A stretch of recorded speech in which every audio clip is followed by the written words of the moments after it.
جزاك الله خيرا خير الجزاء. شيخ سائلك وحليه قف قال يا العق يقول قف كينا وان واعي إلا أهل كيسي وان رادي وان واعي العق تاسي سيدا لو قدي كرا قف كاسي.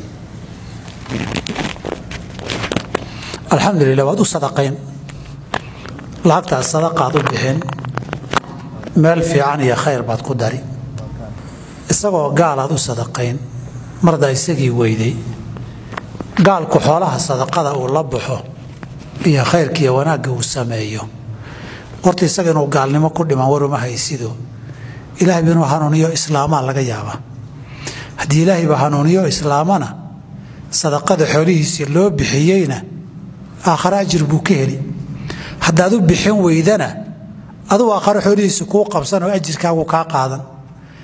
adigu u badbaado isagana muslim haduu noqdo aakhira ajir uga helo sadaqada faa'iidadaas horta way leedahay ta labaad sadaqada qoy khayraadka oo qofka oo gaala sameeyo mararka qaarkood sabab inuu hanuuno u noqota ilaahay khayrka waafaji nabiga rag baa soo islaamay nin baa weydiiyay rasuulka ilaahay intaana soo islaamin sadaqa badan miskiin la taakulayo madluum loo gargaaro wax badan oo khayr aan sameyn jirnay kii xagee aadaya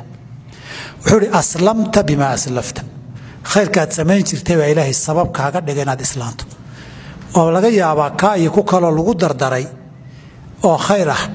ilaahay sabab inuu uga dhigo inuu ku islaamana waa dhici kartaa